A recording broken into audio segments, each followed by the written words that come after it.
least wait till Anthony gets over here. Oh. Hey, and if anybody have any questions about what I shared, this is a good time. We could do that. Very good. Kevin, I'd love an example of where you used compassion to sort of empathize and not sympathize with the client. Your customers have changed. Yeah. That sounds like music, baby. So in client sessions, I do closed eyes processes, right? And in those closed eye processes, the clients don't really realize that what really helps me connect with their situation is feeling their emotions. And I can feel things rise up in my body. Like I will feel the rage. If they got anger there, I can feel it in my body, right? And if they're in, they might be in pain and they might not be crying yet, but I can feel that pain, and I'll start tearing up while I'm feeling with them, right? And that to me opens up this, possibility that they too have an invitation to feel it. So, when I say that there's no attachment, right? That's part of the magic of compassion. And there's no attachment to people, to your client feeling it or shifting it or moving it, right? Compassion is completely non-judgmental. It's opened up to this space of just being human, right? And in that humanness, we can, we have often learned to not feel, right? To shut down emotion, right?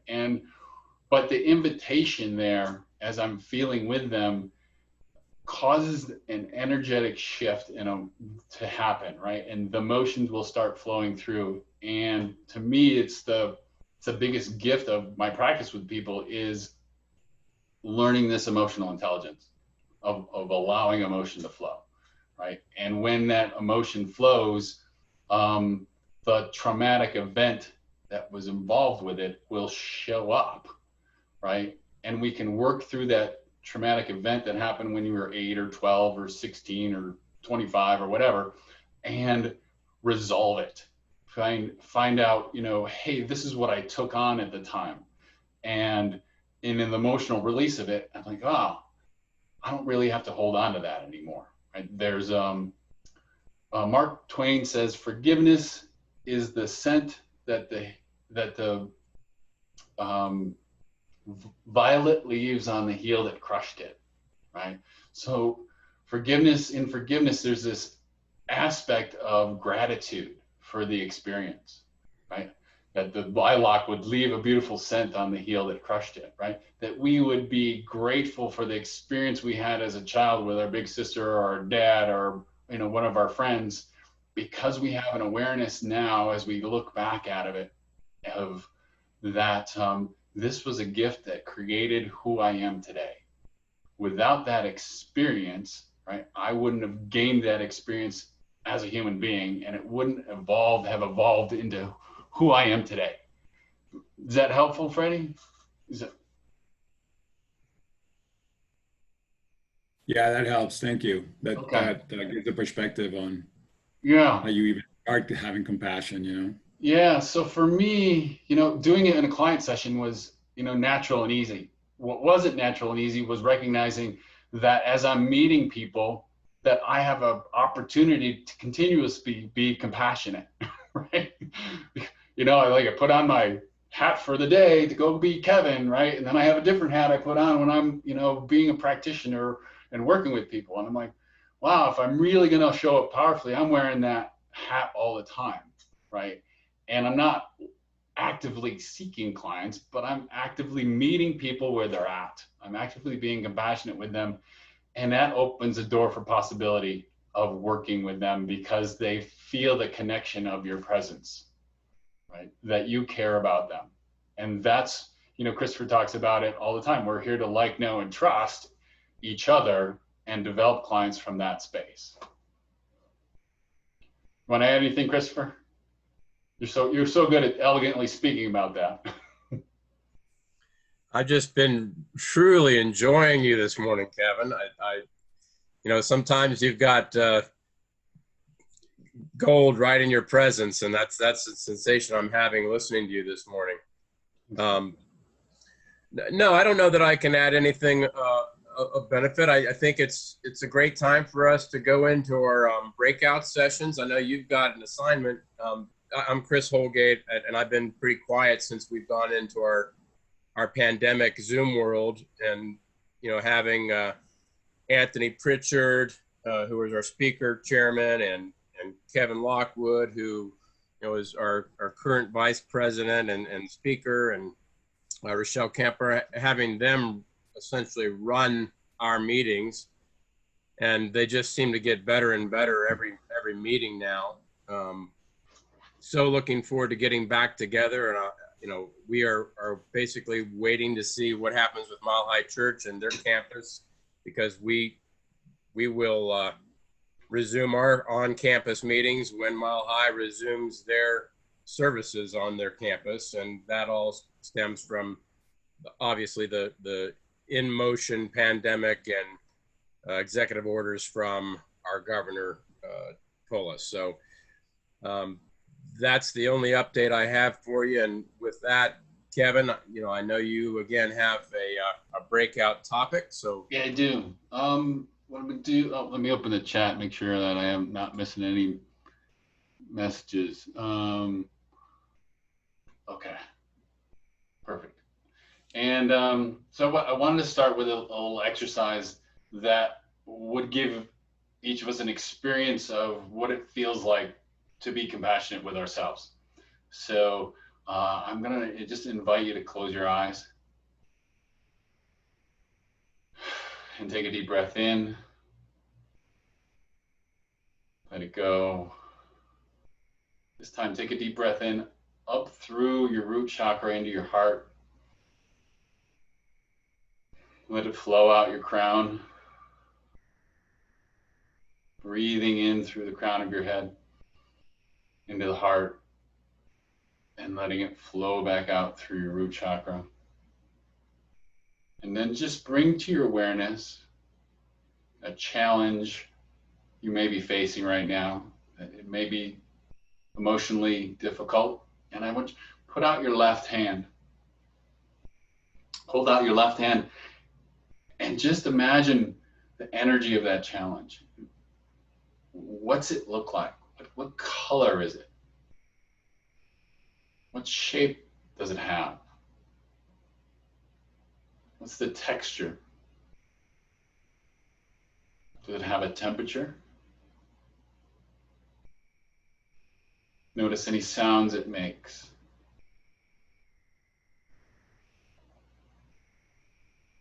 And if there's any emotion involved with it, allow that emotion to speak. What wisdom does it have to share with you?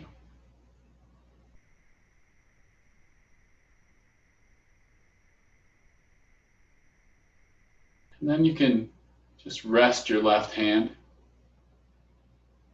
And I want you to put out your right hand palm up. And in that hand, imagine what it's like when that challenge, that difficult situation is completely resolved. That you've gained all the wisdom it has to offer. That you've moved powerfully forward into life. And see the energy of that. What shape does that have? What color is it?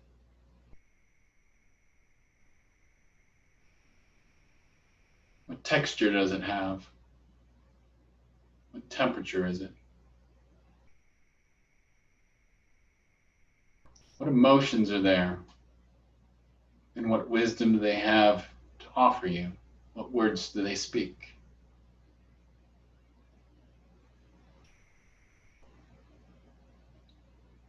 And take the beautiful energy of that and just bring it to your heart. And add any other qualities that would be supportive for you. And then bring your right hand back out with that beautiful energy in it. And I want you to bring your left hand back up with that old stuck energy, that challenge. And now I want you to pour the energy from your right hand, that beautiful light energy, into the energy of that challenge. And then hold them both in your hands and watch as those energies integrate. The challenge with the resolution. The pain of the challenge with the feeling and beauty of the resolution. And just listen to what wisdom it has to offer you.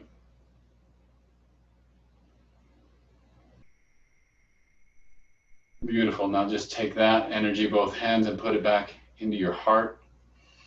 Breathe into your being and allow yourself to move forward with this awareness, this integrated beingness. And when you're ready, rub your hands together, build up some energy, put them over your eyes, open your eyes, allow your hands to fall away. Eyes closed, eyes open, same. And so we have a small group today.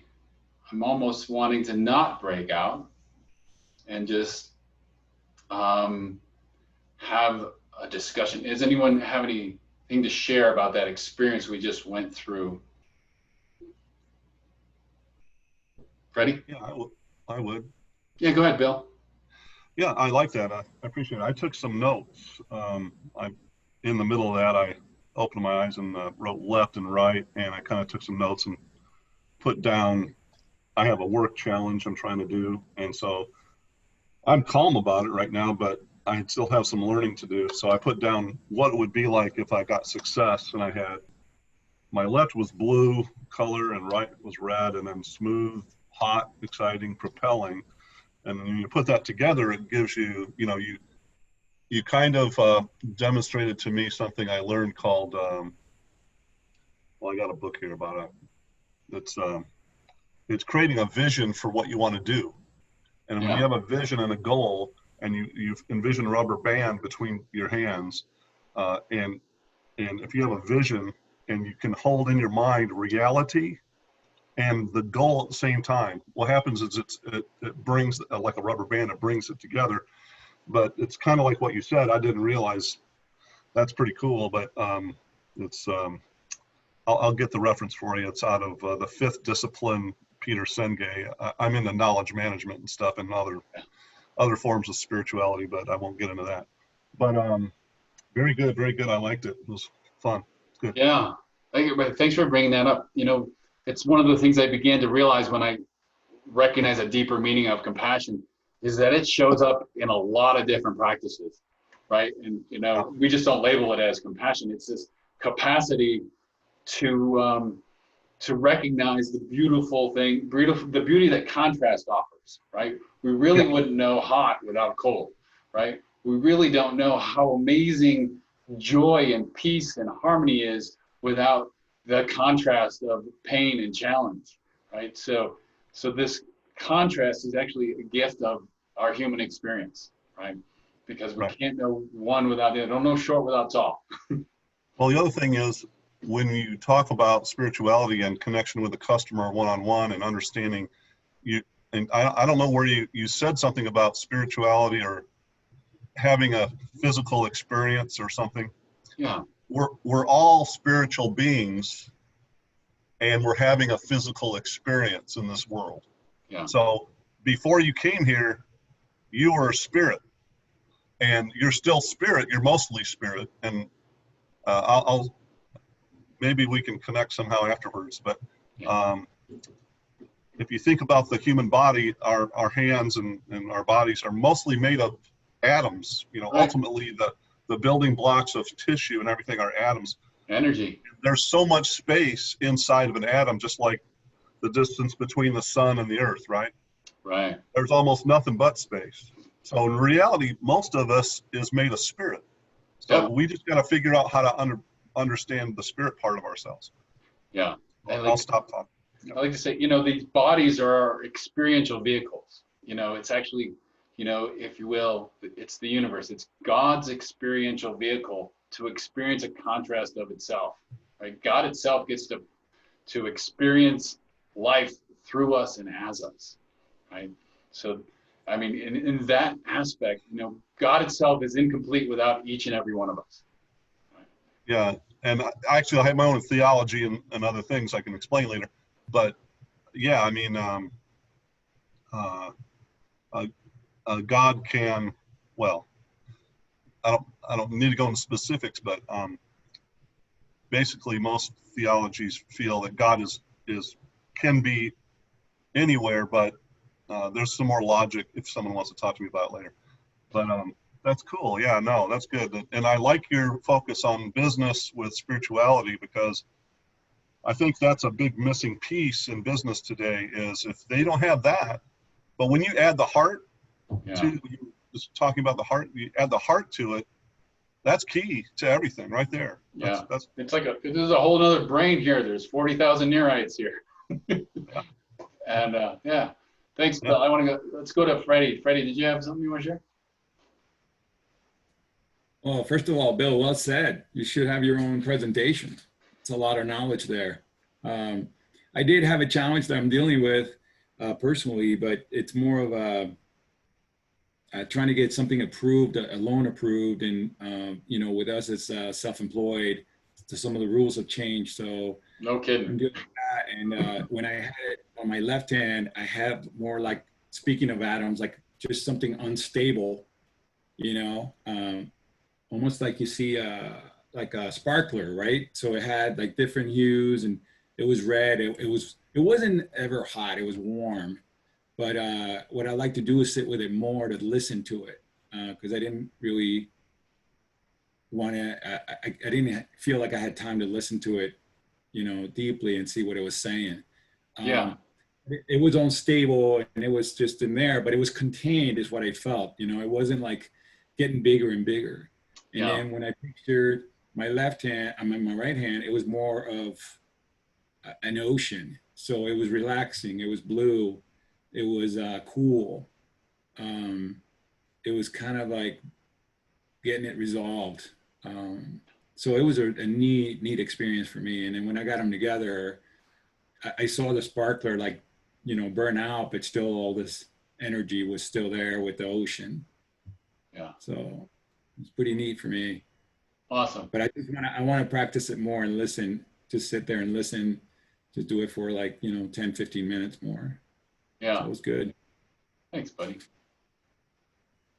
Anybody else want to share their experience? Yeah, I'll tell you my experience. Thanks, Mandy. Yeah, so mine's a little weird, but everything I do is, a little weird.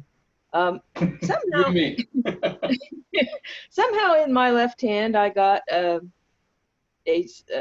levitated black dresser with white trim, with one drawer slightly open, and just kind of a cold feeling, not really cold, but just a nothing feeling, right?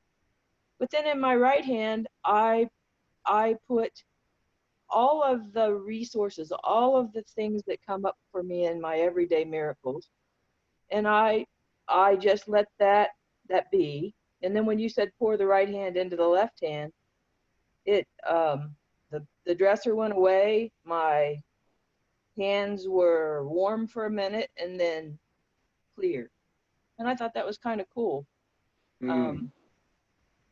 Anyway, that's the way I expect this little problem to go, is that it will wipe itself out. But I hadn't exactly experienced it that way. Yeah, I love that you brought up this clarity. That's where we end up when we allow challenging emotions to flow. We're often, we've been trained to really fear rage, because we see how we act out from rage. But when we take the energy of rage and we bring it back in, let it implode on itself within our bodies, right?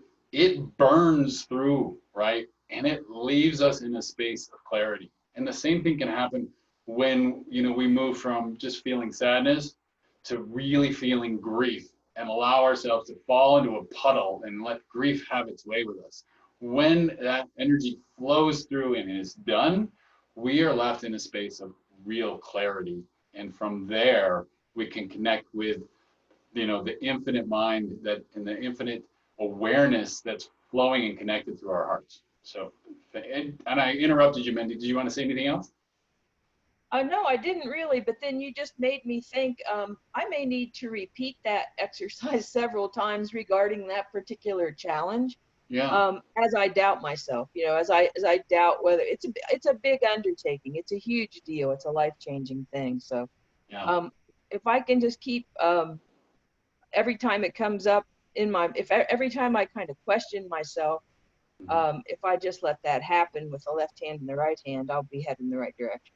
Yeah, thanks. You bring up another really good point, is that lots of times when we're in the middle of the situation, right, and an emotion comes up, we aren't in a space where we can really feel it, right? Because we have other responsibilities, things. We're in the middle of a meeting or something, and to bring us back present to that meeting, we can simply do that breathing exercise, right? Breathe up through our root chakra into our heart, out our crown, back through our crown into our heart, out.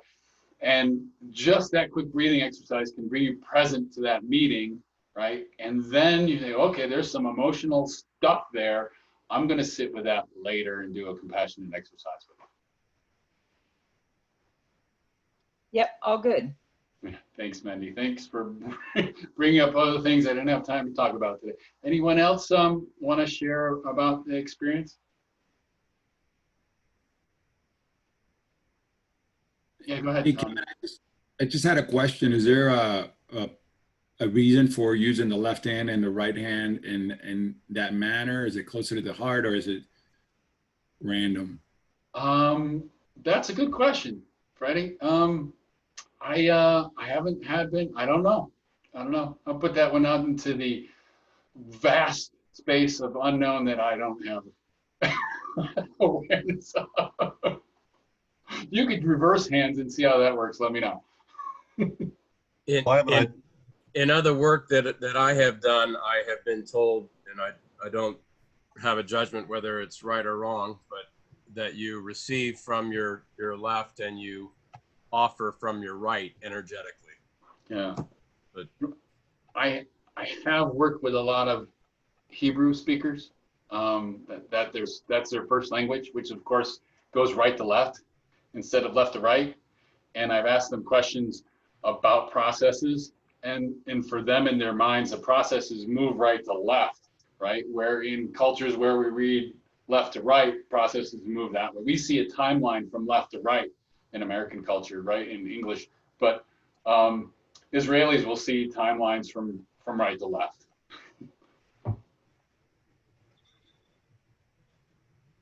Any other questions? Oh, Tanya had some. Yeah, you want to share? Oh, we can't hear you. I don't know why. You have to do sign language. Let's try that. Can you hear me now? Perfect. Yeah, thanks. The headset's not working. So I agree that I need time to sit with it some more for sure. I am a death doula and a funeral celebrant and a home funeral guide. So I work with death and dying. And there's this inevitability that people are scrambling at end of life to dive into spirituality, or regretting not having had spirituality, or soul searching their spirituality or lack thereof, or their families are. And as an empath, and trying to have healthy boundaries around not taking on that grief, but being able to sit with them in it, and all of these things that come along with my work, it's important for me to maintain my sanity and to have good self-care.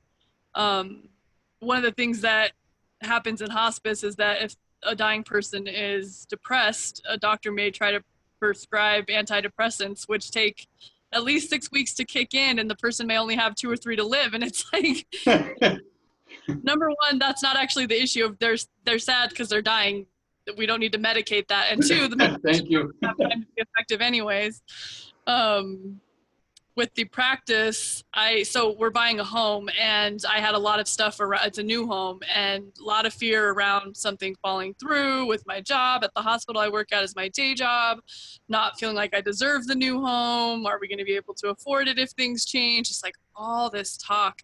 So yeah, it was way too quick for me to actually be able to sit with and gain all the wisdom. But the things that we're coming through is it's going to be okay. And yes, I deserve it. And I've worked hard, and we've made the right decisions to get here. And that, you know, home is wherever the heart is. So a lot of that heart speak. Yeah. So thank you for giving me that, because we're going camping this weekend, and I'm going to go tree bathe and sit with that for a while.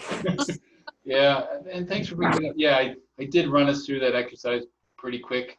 You know, normally if I'm doing it with a group, you know, we have more time to sit with it and gain wisdom from it and feel into it. And I just wanted to give you a quick experience of what it's like to feel that both energies, that contrast, and bring it together. Or, it was great. as Bill says, join the rubber band. Anyone else want to share? We're about done on time, but I don't want to leave anyone out if you want to share. I just want to say, like, listening to Tanya now, it almost felt like, you know, and then what you said in your presentation about the heart guided, it almost felt like I was guided, and the heart already knew what was coming next. So I didn't think about it that way, but I kind of felt at peace during the exercise where I thought I was going to be anxious. So. Well, you are guided. You don't realize it. You are guided. Everybody's guided. So hey, I have a question. Do we have more of these meetings? Are these meetings happening all the time? I like this. This is good. Yeah. Well, yeah. I'll let Christopher answer that. We got more coming up, and I'm not sure what July is looking like. Yeah, Bill, we meet the first and third Thursdays of every month. Again, normally we meet in person as opposed to using the Zoom platform. So, you know, I have an inclination to not totally abandon this Zoom format when we're able to go back to campus, because I have found it extremely productive, and it's a way that folks can join us that might not otherwise. Are you all in Colorado? We're in Denver, Colorado, Lakewood specifically. We normally meet on the campus of Mile High Church, but we do not in any way have them imposing belief systems on us, nor do we as a group proselytize in any way at all. We're about spirituality and business, and that looks, you know, different for lots of people, and we love people to bring those differences. We embrace them, and we're all better for them. But this is a very typical presentation for us. You will find that the spirituality is, you know, very, very present in any presentation that you would experience with business honoring spirituality. We really do try to, you know, walk the walk. Very good. I'm in Dallas, Texas, so I can't get out to Colorado all the time, but I lived 10 years in Colorado, and actually I have a lot of connections in Denver. So well, great to have you join us today, and we'd love to see in person. You will, if you're ever able to attend in person, the fellowship in the room is palpable. You can't help but feel it. Sure, there is just a wonderful, beautiful energy. It's not too far. I can get out there to Colorado. We can do that. Awesome. Yeah, there's two really nice centers for spiritual living locations in Dallas. One's really small, and one's pretty large. You know, one has a congregation of about 50, and the other one has a congregation of about 2,000, I think. So you might. Is that related? Is the guy related to? Is it Daniel Newville? Is that it?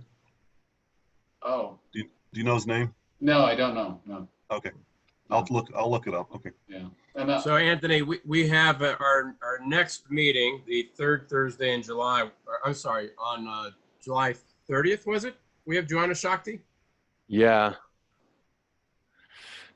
That's a workshop, fifth Thursday in July. Got it. So we left the third Thursday open in hopes of being back to some sense of normalcy to have our annual BHS picnic. Right. We will not be having our annual BHS picnic because we seem to be going the other direction in terms of social distancing and the coronavirus. And we want to as an organization being compliant with executive orders and laws. Yep. Personal feelings aside, personally. Mm-hmm. So Joanna Shakti will be our next presentation on July 30th. And she has spoken with us at least every 2 years and I think closer to every 1 year. She's one of the favorite speakers. She explores in depth the areas of the masculine and the feminine and how those energies dance and play out in our personal and business lives. Anthony, would you have anything to add in a way of introduction for her? No, I mean, that was the real epiphany I had when I first heard her talk about, someone masculine having feminine energies and it being okay and vice versa. Yeah, it's a pretty rich area of study. I got a lot out of it personally. I was in her courses, for a couple of years. All right, well, with that, any parting comments, Anthony or Kevin? I'll bring one thing up that Freddie said, and it's that intuition or being connected with what's available to be known, and that's really coming from the heart, and the heart's, to me, really speaking in an energy of emotion, right? That energy of emotion flowing, and when we can allow emotion to flow in our bodies, intuition becomes much easier, right? What shuts down our intuition is what we've learned to do is compact our emotions, stuff them, project them, perpetuate them. And there, in that space, it's difficult to listen to the intuitive information coming from the heart. If before we pray out, Anthony's going to pray us out. If anybody would like to be added to our newsletter so you can get notices of upcoming meetings, calendar of events, etc., just stick your email in the chat and I'll make sure you get added to the list. All right. Christopher, if you and Kevin could join me after this for a quick little board meeting, that'd be Sounds great. good. Okay. All right. So with the time we have left, we'll just do a quick pray out. If you mind, if you feel invited to, just close your eyes and take a deep breath. Fall into the compassion that Kevin talked about so deeply in his talk today. Compassion for yourself, compassion for your clients, compassion for your prospects, and just any other human being that tends to find their way into your life.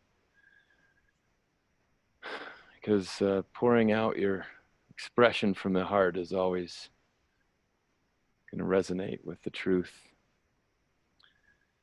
with a bigger awareness, with a bigger sense of community, with all of our time invested here today. Just give such great gratitude, such great thanks, and I know that I move out in a bigger and better way to share myself with others. And so I release this and to the law, to the greater yet to be, to the bigger abyss, knowing that it's all taken care of. It's all happening for my greater good. And so it is. So it is. Before we go, I'd like to tack this Zoom meeting on to the end of that briefing